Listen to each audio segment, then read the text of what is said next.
MP की सत्ता की कमान हाथों से फिसलने के बाद क्या शिवराज का राज होगा दक्षिण के राज्यों में? एमपी में शिवराज की भूमिका क्या रहेगी?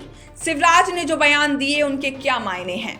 एमपी में चुनाव के नतीजे आने के बाद पूर्व सीएम शिवराज सिंह चौहान बार बार यह बात दोहरा रहे थे कि वह दिल्ली नहीं जाएंगे। वहीं रिजल्ट के 16 दिन बाद वह दिल्ली दौरे पर पहुंचे तो पार्टी के राष्ट्रीय अध्यक्ष जेपी नड्डा से उनकी मुलाकात हुई। मुलाकात के बाद शिवराज सिंह चौहान का मन बदल गया है। वह दिल्ली क्या एमपी को छोड़कर कहीं भी जाने के लिए तैयार हो गए हैं।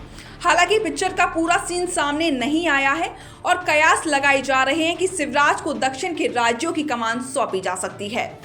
भारतीय जनता पार्टी शिवराज सिंह चौहान को दक्षिण के मैदान में उतारती है तो इसका मुख्य कारण यह बताया जा रहा है कि बीजेपी की उत्तर भारत के मुकाबले दक्षिण भारत के राज्यों में स्थिति बेहतर नहीं है। कर्नाटक और तेलंगाना की हार के साथ ही बीजेपी की मिशन दक्षिण की बुनियाद दरक गई है। देश की राजनीति में दक्षिण के 5 राज्यों जैसे कर्नाटक, तमिलनाडु, केरल, आंध्र और तेलंगाना की हिस्सेदारी करीब 22 से 24% है। दक्षिण भारत में विधानसभा की 900 और लोकसभा की 130 सीटें हैं। बीजेपी के पास अभी दक्षिण से 29 सांसद हैं और पार्टी ने इस बार 60 लोकसभा सीट जीतने का टारगेट तय किया है। बस इसलिए शिवराज को दक्षिण के राज्यों में भेजना बीजेपी का प्रयोग हो सकता है, क्योंकि शिवराज सॉफ्ट हिंदुत्व का चेहरा है और बीजेपी दक्षिण के राज्यों में उत्तर भारत के बड़े चेहरे को उतारकर एक नया प्रयोग करना चाहती है। वैसे भी दक्षिण के राज्यों के लिए बीजेपी के पास कोई बड़ा चेहरा नहीं है।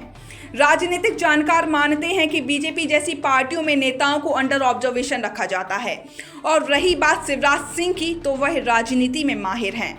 वे खुद अपनी राह बना लेंगे। चुनाव से पहले भी जब उन्हें केंद्रीय नेतृत्व ने साइडलाइन कर दिया था, फिर भी वह चुनाव में केंद्र का हिस्सा रहे थे। बहरहाल शिवराज को दक्षिण भारत भेजना बीजेपी का एक मास्टर स्ट्रोक है, जिसके कई मायने निकाले जा रहे हैं। साथ ही यह सवाल भी उठ रहा है कि क्या शिवराज सिंह चौहान खुद से एमपी छोड़ने के लिए राजी हो गए हैं? इस सवाल का जवाब आने वाले दिनों में पता लग जाएगा।